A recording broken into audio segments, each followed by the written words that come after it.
Assalamu alaikum, 9th class. Our today's topic is results of Rutherford atomic model. So as we had already learned about the observations, so now I am going to explain reason for those observations with result. So first point is most of the particles pass through the foil undeflected, therefore most of the volume occupied by an atom is empty. इस picture के अंदर ये जो 3 lines हैं आपके पास जो बिल्कुल straight जा रही हैं ये अनरिफ्लेक्टेड हैं और रिजल्ट्स में ये आ रहा था कि बहुत सी जो रेस थी अल्फा पार्टिकल्स की वो स्ट्रेट फॉरवर्ड मूव कर रही हैं और वो कहीं पे भी बाउंस नहीं हो रही या रिफ्लेक्ट नहीं हो रही या डिफ्लेक्ट नहीं हो रही। तो अगर बहुत ज़्यादा रेस जो थी वो इसी तरह से अनडिफ्लेक्टेड क्रॉस कर रही हैं एटम को, तो इसका मतलब है कि एटम जो है वो एम्प्टी है, volume most of the volume occupied by an atom is empty। ये फर्स्ट रिजल्ट था। Second point is the deflection of few particles prove that there is a center of positive charge in an atom which is called nucleus of an atom। Second point में Rutherford आपको ये बता रहा है कि deflection of few particles proof that there is a centre of positive charges.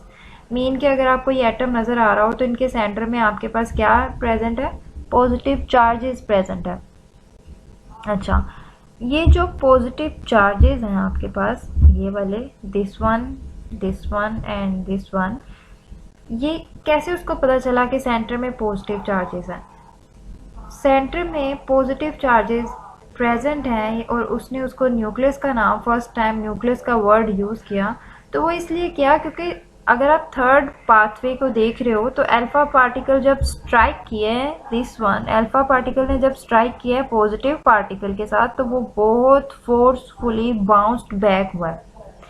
इसका मतलब है, मैंने आपको लास्ट लेक्चर में बताया था कि हीलियम के ऊपर पॉजिटिव चार्ज होता है, तो जब पॉजिटिव चार्ज स्ट्राइक करेगा पॉजिटिव के साथ तो इसका मतलब है कि फोर्सेस ऑफ रिपल्शन क्रिएट होंगी और बहुत स्ट्रॉन्ग फोर्सेस ऑफ रिपल्शन के आने की वजह से ये आपके पास बहुत लार्ज एंगल्स पे जो है वो डिफ्लेक्ट करेंगे। तो ये उसका सेकेंड रिजल्ट था।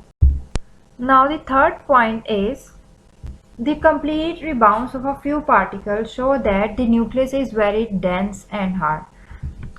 तो क्योंकि पार्टिकल्स अल्फा पार्टिकल्स बहुत स्ट्रॉन्गली थर्ड पाथवे में बहुत स्ट्रॉन्गली रिफ्लेक्ट बैक हुए थे, तो इसलिए उसने ये प्रिडिक्ट किया कि जो न्यूक्लियस है वो बहुत ज़्यादा हार्ड और डेंस हो सकता है। क्योंकि जब कोई भी जब हम देखते हैं कि हम कोई बॉल या कुछ भी ऐसे किसी सॉलिड सरफेस से हिट करेंगे तभी वो बाउंस बैक होगी ना, तो अब इसका मतलब यही है कि वो कुछ सॉलिड है, कुछ हार्ड है, कुछ डेंस है जिससे हमारे पार्टिकल्स जाके हिट किया है। ठीक है, तो इसलिए उसने इसी पॉइंट पे कि वो बहुत ज़्यादा लार्ज एंगल्स पे क्या हो रहे थे, रिफ्लेक्ट बैक हो रहे थे, रदरफोर्ड ने ये प्रिडिक्ट किया कि nucleus is very dense and hard.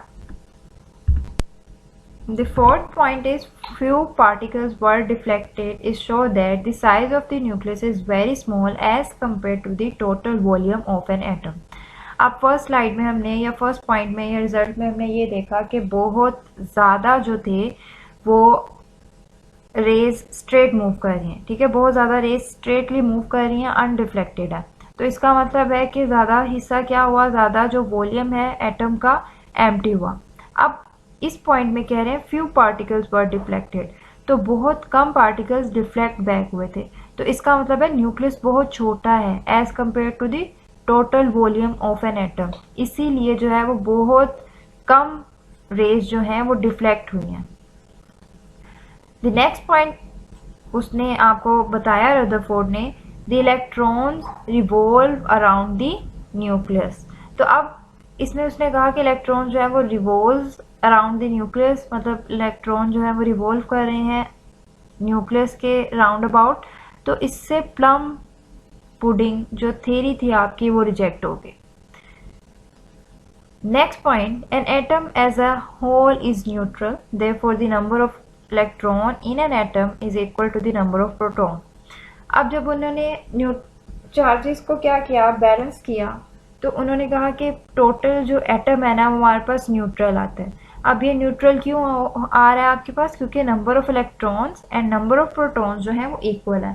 जैसे इस पिक्चर में है कि अगर न्यूक्लियस के अंदर 4 प्रोटॉन है, पॉजिटिव 4 प्रोटॉन्स है और नेगेटिव 4 ही इलेक्ट्रॉन है, तो ऑब्वियसली चार्जेस क्या हो जाएंगे, बैलेंस, और क्योंकि ये ऑपोजिट है ये एक दूसरे को कैंसिल करेंगे, तो होल जो आपका एटम होगा वो आपके पास न्यूट्रल हो जाएगा।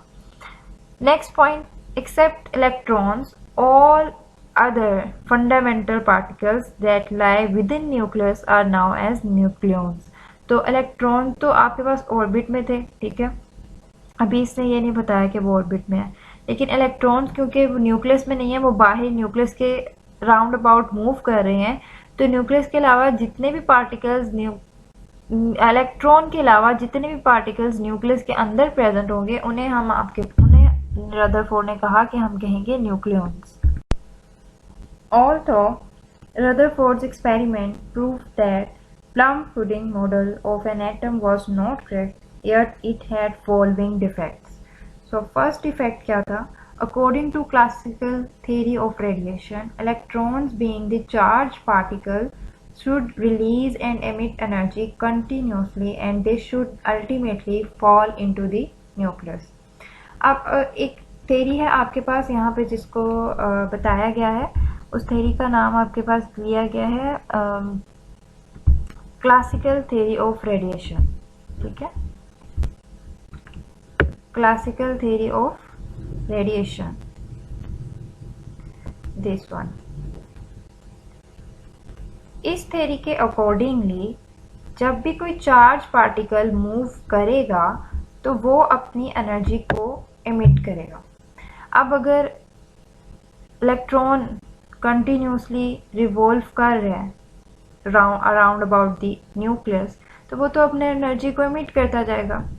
As you can see in this picture, अगर इलेक्ट्रॉन ने यहाँ से मूव करना शुरू किया है, वो मूव कर रहा है, उसकी एनर्जी कम होती जा रही है। जैसे आप लोग फूड लेते हो और आपकी एनर्जी जैसे जैसे उसको यूटिलाइज करते हो कम होती जाती है ना, और फिर जब खत्म हो जाती है तो गिर जाते हो।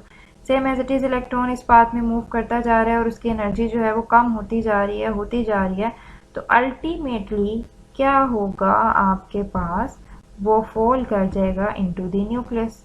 तो इसका मतलब है कि एग्जिस्टेंस नहीं बता पाए कि वो किस तरह से एटम एग्जिस्ट कर रहा है। अब सेकंड पॉइंट क्या था जो डिफेक्ट आया, if the electrons emit energy continuously and they should form a continuous spectrum but in fact line spectrum was observe. तो आपके पास क्या हुआ कि इलेक्ट्रॉन्स अगर अल्टीमेटली अपनी एनर्जी को एमिट कर रहे हैं तो उसमें आपके पास आना चाहिए कौन सा स्पेक्ट्रम, लाइन कंटिन्यूस स्पेक्ट्रम आना चाहिए, बट इनफैक्ट आपके पास कौन सा स्पेक्ट्रम आ रहा था, लाइन स्पेक्ट्रम आ रहा था, ठीक है। अब स्पेक्ट्रम एक्चुअली में क्या है थोड़ा सा मैं डिस्कस कर दूं यहाँ पे, क्योंकि आपने स्पेक्ट्रम का वर्ड आई थिंक पहले नहीं सुना है। तो स्पेक्ट्रम आपके पास होता है कि आपके पास एक स्पेक्ट्रा ड्रॉ किया जाता है रेज की वजह से, ठीक है। जिस वेव, अब जैसे ही कोई चार्ज पार्टिकल अपनी एनर्जी को रिलीज करेगा तो वो लाइंस ड्रॉ होना शुरू हो जाती हैं, ठीक है। ये कंप्यूटेशनल एक वे है जिससे हम प्रिडिक्ट करते हैं कि कब कब एनर्जी जो है वो रिलीज हो रही है, एब्जॉर्ब हो रही है, एमिट हो रही है। तो अब अगर वो कंटिन्यूसली इलेक्ट्रॉन्स एमिट कर रहे हैं अपनी एनर्जी को, तो फिर तो हमारे पास कंटिन्यूस स्पेक्ट्रम आना चाहिए, बट हमारे पास कौन सा स्पेक्ट्रम आ रहा था, लाइन स्पेक्ट्रम। तो वो ये नहीं बता पाया कि एटम जो है वो लाइन स्पेक्ट्रम क्यों दे रहा है, बजाय इसके कि उसको कंटिन्यूस स्पेक्ट्रम देना चाहिए। तो ये थे defects of Rutherford atomic model. So this picture is help out to understand the difference between continuous spectrum and line spectrum.